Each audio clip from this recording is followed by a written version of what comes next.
pemirsa, senang sekali tentunya kami hadir ke hadapan Anda dengan berbagai informasi dan topik hangat yang sedang diperbincangkan di Nusantara. Karena Anda sedang menyaksikan kami dalam acara Kabar Nusantara.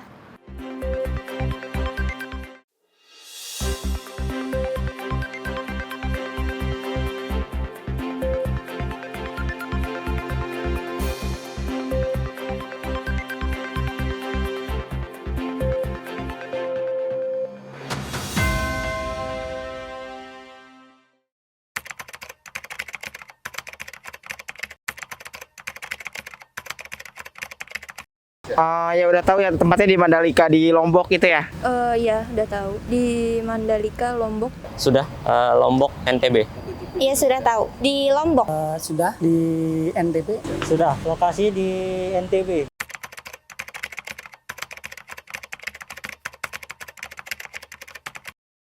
Sebenarnya saya tertarik, tapi saya kemarin kan sempat ke Lombok ya melihat kondisi perkembangan di sana ya. Lumayan menarik juga sih dari tempat treknya, dari tempat view-nya lumayan bagus juga. Tertarik sih. Tertarik karena ini kan ajang internasional balap ya. Dan diikuti oleh rider di berbagai dunia dan akan disiarkan di seluruh dunia. Tertarik banget. Saya pribadi sangat tertarik. Cuman ya berhubung mungkin udah kehabisan tiket kali ya. Kalau secara langsung tertarik ya, cuman kan lokasinya kita di Jakarta dan itu di NTB. Jadi lumayan, biayanya lumayan jauh juga.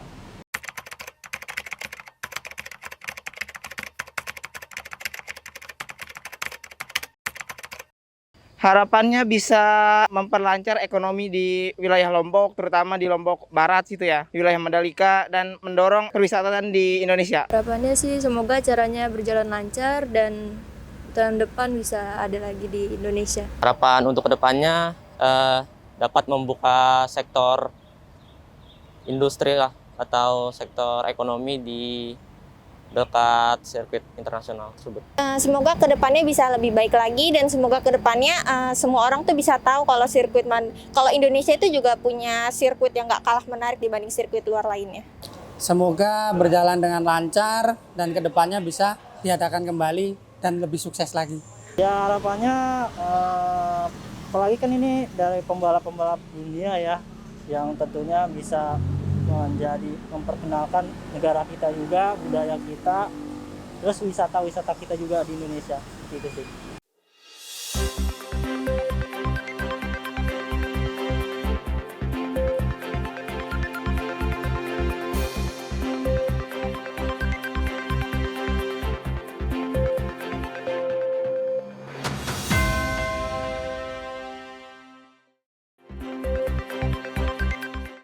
Selamat pagi pemirsa, salam Kabar Nusantara. Saya terbawa jadi gaya saya jadi sporty ya, karena kalau misalnya Anda juga pemirsa melihat sebelum tayangan ini mulai, beberapa juga teman-teman sudah kami wawancara secara langsung ke lapangan.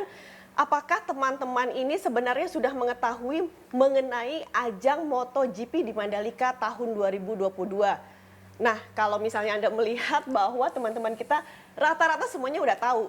Tapi karena memang masih muda, milenial, dan saya belum bertanya sih sama yang usianya memang sudah misalnya 60 tahun ke atas, apakah semuanya juga sudah paham dengan ajang MotoGP yang akan diselenggarakan di Indonesia. Satu kebanggaan lagi tentunya untuk kita bersama kan, bahwa Indonesia bisa menjadi tuan rumah untuk ajang internasional. Nah, pada pagi hari ini tentunya kami akan membahasnya lebih lanjut. Ini berkaitan dengan seluruh persiapan penyelenggaraan dari ajang MotoGP. Sudah hadir bersama saya, selamat pagi kami ucapkan kepada Bapak Ahmad Syaroni. Pagi. Pasti semuanya sudah kenal, karena selain Wakil Ketua Komisi 3 DPR RI, beliau juga ternyata Sekjen Ikatan Motor Indonesia. Nggak tahu nanti semua jabatan akan diborong nggak nih? Itu yang saya belum tahu pemirsa.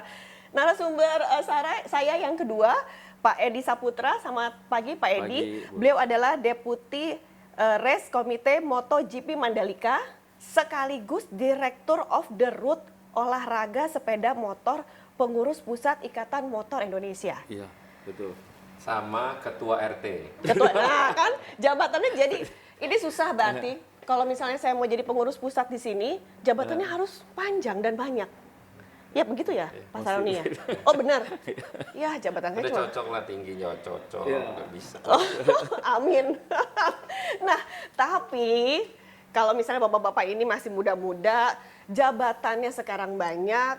Sekarang juga kalau misalnya dilihat untuk masalah ajang MotoGP, dua-duanya ini berperan dengan kapasitas masing-masing. Dari segi DPR misalnya. Nah, ajang MotoGP ini dilakukan untuk apa? Karena kalau misalnya kita lihat anggaran nggak sedikit loh Pak di sini yang dikeluarkan. Gini, MotoGP adalah olahraga motor dunia. Ya, Semua negara ingin MotoGP dilakukan di negaranya masing-masing. Semua negara. betul. Tapi tidak semua negara punya kemampuan yang sama dengan kita. Ya, Nah, MotoGP adalah perangkat olahraga roda 2 yang dimana di dunia, untungnya di Indonesia ini tentang motor roda 2 ini luar biasa. Makanya ada salah satu brand pakai nama bahasa Indonesia. Ini adalah di mana penjualan roda 2 di Indonesia itu sangatlah luar biasa. oke. Tentang MotoGP di Mandalika, ini brand di mana kegiatan otomotif tingkat dunia. Kenapa sih Indonesia ini MotoGP hadir di Indonesia? Targetnya apa sih? Targetnya sama. Ini adalah target branding negara, yang Ya. dimana semua negara yang tadi saya awal bilang bahwanya pengen juga dilaksanain di setiap masing-masing negara. Tapi uniknya adalah Mandalika dipilih satu tempat di Lombok sana adalah luar biasa dengan keindahan alamnya. Ya, Nah, betul. ini adalah satu brand Indonesia adalah kota terindah. Pak Sahroni, mana yang harus kita prioritaskan? Branding dulu, branding negara, anggarannya, atau misalnya untuk pemulihan pandemi dulu? Branding negara itu menjadi kewajiban negara. Oke. Kepentingan untuk ke masyarakat sudah dilakukan. Bukan hanya karena ada Mandalika, prioritasnya ke Mandalika. Enggak. Kepentingan pemerintah untuk memberikan satu manfaat kepada masyarakat itu sudah terlaksana dari sebelum ada Mandalika. Nah, karena ada Mandalika, masyarakat di sekitarnya dengan di masa pandemik ini UMKM di sana menjadi bagian mendapat manfaat. Nah, manfaat ekonominya inilah yang menjadi kaitannya branding negara kemasyarakatan dapat manfaatnya. Jadi kalau ngomong totalitas kepentingan negara, pentingan branding atau kepada masyarakatnya, ke masyarakatnya udah beres. Nah, Benar nih ya. kebetulan ini ruang lingkupnya Lombok, maka masyarakat Lombok lah yang menikmati ini. Oke, kalau misalnya dikatakan masyarakat Lombok udah menikmati, Pak Edi. Tapi kalau misalnya kita lihat persiapan di sana sampai saat ini kita mengingat hitungannya sudah H-7 lah kurang lebih 1 minggu lagi. Persiapannya sejauh ini sudah sampai mana? Persiapan dalam arti hal ini penyelenggaranya kan pihak MGPA Ya. atau ITDC sebagai promotornya. Ya, Mereka sudah menyiapkan sejak pretest tahun lalu, bulan lalu ada pretest dulu kan. ya, Pretest itu memang dari pretest banyak kendala. Ya. Dalam kendala itu dievaluasi sebelum MotoGP insya Allah sudah bisa diperbaiki semua. Contohnya yang tadi ada masalah sirkuit, tracknya, ya, gitu ya. loh. Kedua, masalah yang Pak Rodi tadi bilang, masalah ekonomi, apa yang dipersiapkan mereka kan, masalah penginapan, transport, Ya. gitu kan. Pendukung-pendukung lainnya yang bisa mensejahterakan kan sudah disiapkan. Cuma memang kendalanya jumlah yang tersedia dibanding permintaannya yang tidak sebanding. Tapi memang benar ya kalau misalnya ada yang mengatakan ini tiketnya semua sudah sold out. Nah, Nah, itu yang ini. Siapa yang mau menjawabnya? Benar nggak sih kalau misalnya dibilang bahwa tiketnya ini sudah sold out? gitu ya. Siap, Jadi izin gini Pak ya. Rodi dulu deh. Masalah tiketing ini di negara beda-beda di negara masing-masing. Oke. Nah, kalau isu bahwa ini sold out atau tidak, itu kan yang tahu panitia. Iya. Promotor. Nah, promotor yang tahu tentang tiket itu masih ada atau enggak. Tapi biasanya ada para mediator Iya. yang sudah membeli tiket dahulu. Yang terkadang promotor sudah melaksanakan penjualan secara penuh, tapi pihak kedua atau pihak ketiga menjualnya tidak sampai selesai, tidak sampai habis. Oke. Nah, kalau ngomong akhirnya itu tiket udah laku, udah, tapi karena promotornya sudah menjual Ya. kepada para mediator tadi. Jadi sebenarnya memang semuanya tiket semuanya melalui mediator. Mediator. Nah, sebelum tayangan ini dimulai kan memang teman-teman dari TVR Parlemen sudah survei Pak bahwa kebanyakan memang sudah masyarakat terutama anak-anak muda ini tahu kalau misalnya mau ada MotoGP di Mandalika. Tapi masalahnya teman-teman bilang untuk bisa nonton ke sana itu sulit karena ya dana tidak ada. Jadi banyak sekali yang mengatakan bahwa momen ini memang ya kebanggaan internasional. Tapi ternyata ini untuk menengah ke atas, setuju nggak Pak Edi? Jadi gini, Mbak, memang beruntung ya setelah 25 tahun nggak ada MotoGP, ini baru ada lagi. Iya. Makanya euforia orang tuh sangat luar biasa Iya. dengan kehadiran MotoGP kali ini. Ya. Itu saya bilang merupakan kendala atau PR yang harus diselesaikan pemerintah. Karena lokasinya itu sangat jauh, satu. Iya. Kedua, infrastrukturnya tidak cukup, masalah hotel, transport segala macam, mengakibatkan jadi biaya tinggi. Iya. Ya. Ya. Kalau kita bandingkan dengan sirkuit Sepang, setiap event mungkin parodi pernah, itu hampir 80.000 dari 100.000 orang Indonesia. Karena apa? Murah, Oke. ya kan? Oke. Pesawat murah, hotel murah, transport murah, Makanan murah. semua makanan murah. Tapi kenapa di kita dibilang ini mahal? Ya, Kira-kira? ya karena supply-nya yang nggak ada di sana, tidak cukup hotelnya, akomodasi tidak cukup. Oke. Ya, masalah pesawat tiket juga mahal, ya kan? Sewa mobil aja, bayangin nggak Mbak Innova berapa 3 juta sehari, Wah.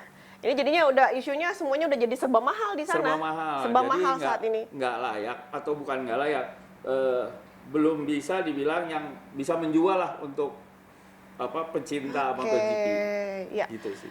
Baik, nanti kita lanjutkan kembali Bapak-Bapak sekalian. Pemirsa Anda jangan kemana-mana karena acara Kabar Nusantara akan kami lanjutkan setelah jeda berikut ini. Masih bersama kami tentunya di Kabar Nusantara.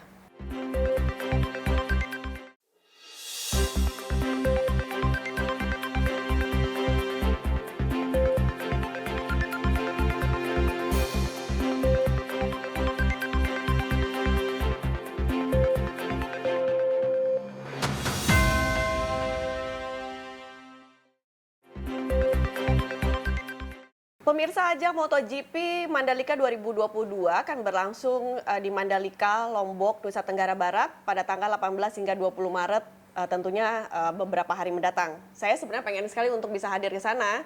Kali-kali aja nanti juga kami diajak sama Pak Saroni untuk bisa karena ini jadi pengalaman pertama Pak. Ya enggak sih Pak. Pak Saroni, ini apa ya? Kalau misalnya dilihat target penjualan tiket 63.000. Tapi kalau misalnya dilihat Pemda saya mengatakan akomodasi misalnya kayak hotel ini kalau di total itu hanya sekitar 20 ribuan atau 30 ribuan untuk bisa menampung misalnya kalau misalnya kita bicara 63.000 ini tiket terjual habis. Nah ini nanti akan dialokasikan kemana sebaiknya? Apakah ini memang nanti Pemda Lombok ini sudah kita lihat akan bekerja sama dengan Bali atau katanya juga bahkan sampai ke Makassar? Ini bagaimana dengan kondisi Bisa ini? aja kan namanya tiket itu pada porsi yang ada satu tiket paketan dengan hotel. Iya. Ada tiket yang tidak bersamaan dengan transportasi maupun dengan hotelnya. Nah itu memisahkan mereka. Nah promotor menjual tiket yang notabene sudah dibeli sama mediator, maka dia nggak pusing lagi. Nah tinggal tergantung pada persepsinya.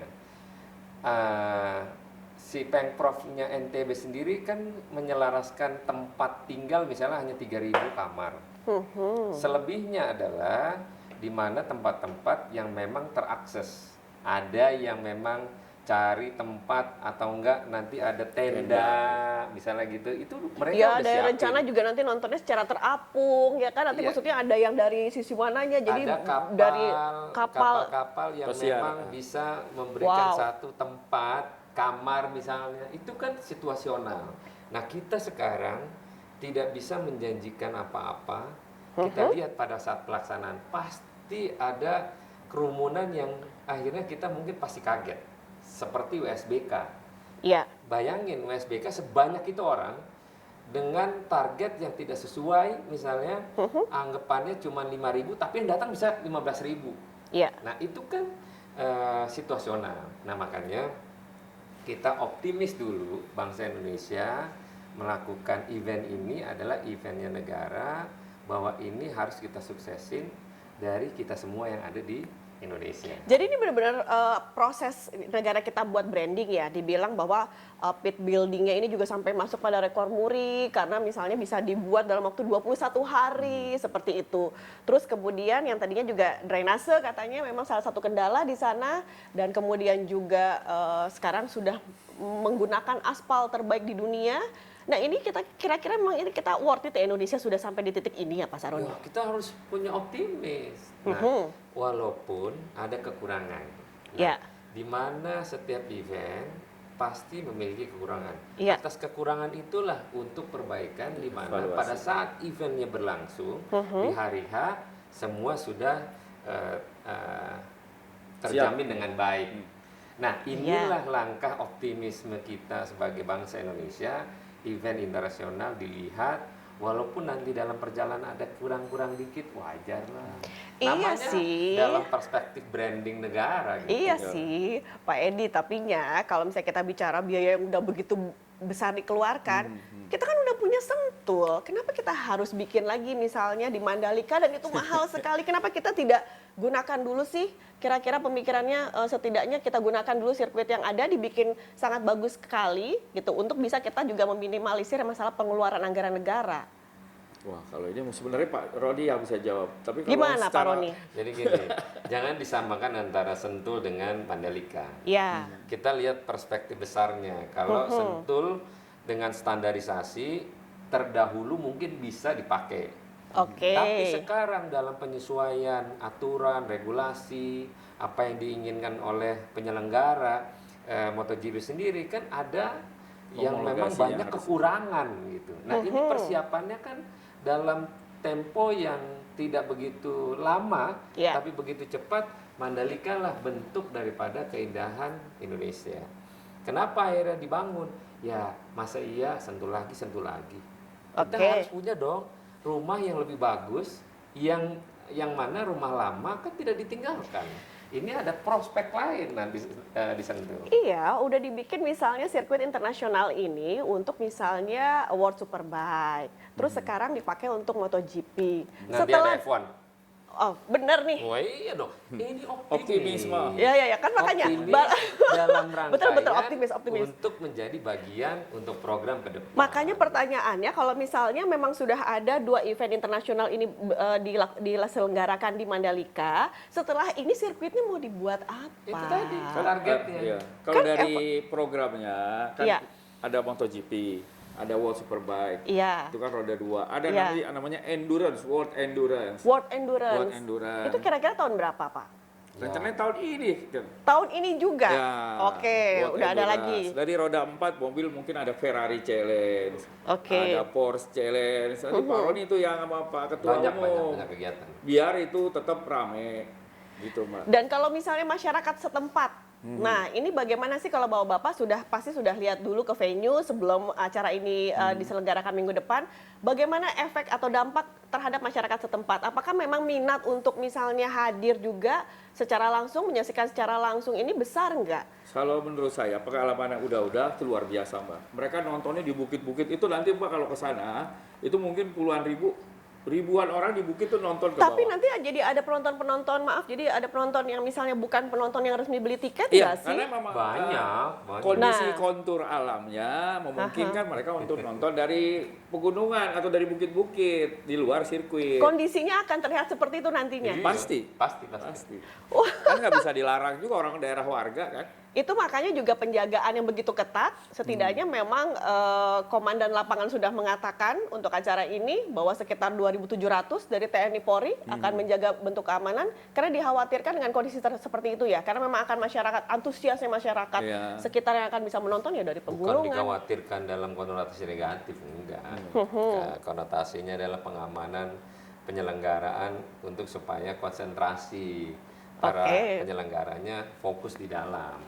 Nah, kalau untuk di luaran, di dunia manapun, semua terkondisinya demikian. Jadi sirkuit yang lingkarannya semua orang tidak bisa masuk secara langsung, dia bisa lihat dari kejauhan. Minimal nggak bisa lihat dari TV, dari jauh, dari situ udah bisa nonton gitu. Wah, kayaknya bakal seru pemirsa, tapi nanti setelah ini segmen selanjutnya saya ingin langsung bertanya dengan Pak Edi, begitu pun juga Pak Sahroni. Nah, berkaitan dengan peran Ikatan Motor Indonesia. Jangan kemana-mana, masih bersama kami tentunya di Kabar Nusantara.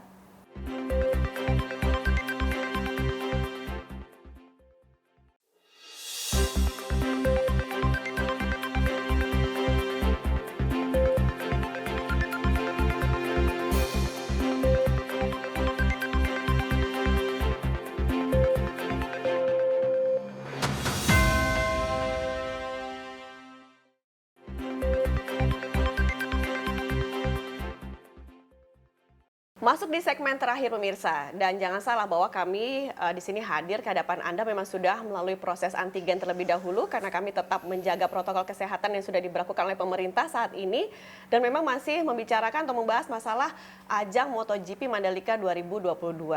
Kalau misalnya Pak Ahmad Sahroni kan mungkin kita selalu mengatakan jabatan beliau adalah Wakil Ketua Komisi 3. Sekarang saya geser dulu karena saya mau pindah ke jabatan beliau adalah Sekjen Ikatan Motor Indonesia. Nah, Pak Sekjen, langsung Pak Sekjen ingin bertanya bahwa kalau misalnya kita kaitkan ajang MotoGP Mandalika 2022 dengan peran IMI saat ini terhadap ajang MotoGP ini ada di mana? Kalau di kegiatan MotoGP kan kita regulator. Ya. Dalam pelaksanaan secara incas langsung tidak. Karena di sana ada penyelenggara, promotornya sendiri. Tapi secara komunikasi terdahulu melalui kita. Komunikasi awal dengan si penyelenggara langsung. Nah, karena apa? Karena di dunia semua dilibatin. Baik dari otorisasi regulatornya, pemerintahnya, untuk mensinkronisasi kegiatan yang sifatnya untuk semua stakeholder ikut di situ. Istilah kata ya tulun nuwun untuk bersama-sama membangun ini, event ini terselenggara dengan baik. Tapi kalau bisa Pak Edi nih, jabatan Bapak adalah Direktur of the Road Olahraga Sepeda Motor, Pengurus Pusat Ikatan Motor Indonesia. Nanti alokasinya lebih pada kemana kalau misalnya kita bicara masalah tugas Bapak terlebih dahulu? Dalam hal ini, dalam MotoGP, tugas saya sebagai wakil race committee yang bimbing jalannya lomba di MotoGP. Gitu. Nah, jadi bahwa IMI itu kan turunan dari FIM. FIM itu organisasi motor roda 2 dunia. Ini ada promotor MotoGP. Jadi setiap pelaksanaan kegiatan event dunia pasti melibatkan FIM dan federasi lokalnya. Kalau IMI di sini dalam paling utama adalah untuk sporting regulation-nya aja. Jadi perlombaan IMI yang mengontrol perlombaannya gitu, Mbak. Bukan event secara marketingnya atau apanya. Jadi dalam hal regulasi lombanya aja. Tapi kalau misalnya Pak Edi sendiri melihat untuk kita bicara masalah kecintaan anak-anak muda terhadap yang namanya olahraga, misalnya olahraga sepeda motor, sejauh mana sih sampai saat ini? Kalau untuk roda 2 sangat luar biasa, Mbak. Dengan tadi Pak Roni udah bilang penjualan motor kita terbesar di dunia, 6 juta setahun. Lihat balap di jalanannya udah penuh, Mbak. Anak balap kuliah, balap liar. Sekolah, SMP, SMA udah pada naik motor semua. Ibu-ibu pun ke pasar sekarang naik motor. Nah, mengenai kecintaannya saya pikir mereka menyukai roda 2. Memang belum untuk MotoGP-nya. Tapi kalau untuk yang pria, anak-anak SMA, demografinya kuliah pasti suka balap MotoGP. Nah, bagaimana juga ada nggak sih memang program misalnya dari IMI sendiri yang berkaitan dengan olahraga, maksudnya dengan sepeda motor atau misalnya juga kita lihat banyak sekali balapan liar seperti itu. Nanti akan tersentuh ke sana atau bagaimana? Ada program apa yang berkaitan dengan hal-hal tersebut berkaitan dengan generasi muda? Generasi muda. Kita namanya pembalap itu punya kegiatan balap mulai dari daerah, kejuaraan daerah. Ada kejuaraan nasional. Itu eventnya mulai dari anak umur 10 tahun sampai umur tidak terbatas. Itu kan mulai motor balap motor bebek sampai motor sport. Itu selalu udah rutin, Mbak. Itu ada kegiatannya. Mulai motor mini yang 6 tahun pun udah ada. Itu programnya disusun oleh IMI sebagai regulator. Tentu memperhatikan tingkat keselamatan si anak-anaknya ini. Jadi nantinya juga setidaknya nanti peran IMI di sini juga memberikan edukasi juga kepada generasi muda ya. Pasti. Pada saat misalnya mengikuti misalnya ajang lomba misalnya sepeda motor, olahraga sepeda motor, ataupun misalnya juga misalnya berkaitan juga dengan balapan liar yang sebenarnya juga mungkin ini sebenarnya semangat adik-adik atau para generasi muda yang sebenarnya pengen ada satu bentuk kesempatan kali Pak. Iya, dan contohnya balap liar ini kan memang rame setiap weekend kan. Dengan Pak Sekjen dengan Pak Ketum sudah memberikan wadahnya kemarin di Ancol membentuk suatu sirkuit isinya para peserta pembalap liar semua biar nggak turun lagi ke jalan gitu kan. Karena kan kalau di jalan menyangkut keselamatan dia dan orang lain kan. Kalau di sirkuit kan ya dia aja celaka ya dia gitu kan, Mbak. Pak Sekjen nanti sirkuit internasional akan dipakai juga oleh IMI nanti misalnya bikin ajang-ajang olahraga. Dan nanti mau dibikin nggak sama IMI di sana? Banyak. Beneran Pak? Banyak. Nah tapi kalau misalnya setuju nggak atau misalnya mohon maaf saya mendengar soalnya selentingan mengatakan aduh kalau misalnya IMI tuh identiknya dengan mewah, bergaya, kayaknya udah menengah ke atas yang bisa masuk ke sana. Setuju nggak sih dengan statement ini? Ya mewah sama miskin kan nggak ada beda, tinggal tergantung mau pakai yang mana.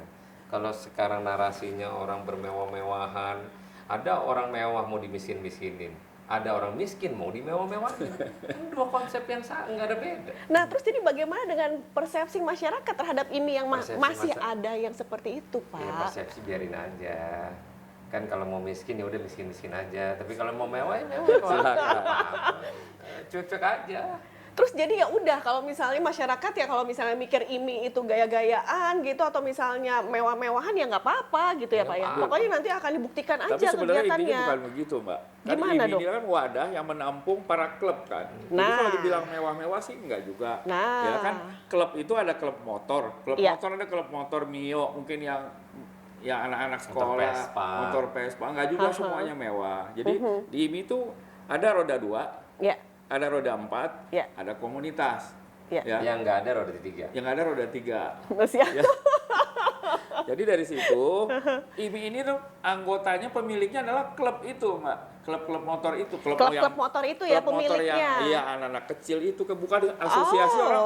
Wah, IMI pemiliknya klub Ferrari, klub Lamborghini, enggak. Nah, klub motor itu yang anak-anak sekolah itu juga pemiliknya IMI. Nah, ini terjawab semua berarti di sini. Iya. Ya bahwa perlu dijawab, memang udah begini. Udah terjawab, Pak. Tadi kan dijawab oleh Pak Edi bahwa memang IMI ini pemiliknya adalah teman-teman klub-klub tadi. Tadi kalau ngomong versi mewah sama miskin nggak ada hubungannya. Makanya kalau perspektif orang menilai, oh ini mewah, ya biarin aja dia ngomong mewah. Nah, coba kita tanya pemirsa pertanyaan terakhir. Nanti kalau misalnya berapa anggota atau pengurus pusat atau pengurus ini akan berangkat ke Mandalika? Semuanya berangkat kan? Pasti. Berarti ini juga biayanya banyak Pak. Oh ya enggak. Kan nggak dibayain, biaya sendiri. Oh biaya sendiri. Semua biaya sendiri. Orang mau ya pergi, kalau enggak ada TV kan gampang. Tapi semua yang di pengurus ini berangkat nih semuanya nanti? Enggak semua. Oh tidak semua. Rencana kalaupun berangkat tanggal berapa? Kita 16, beda-beda. Ada yang saya berangkat tanggal 17. Iya.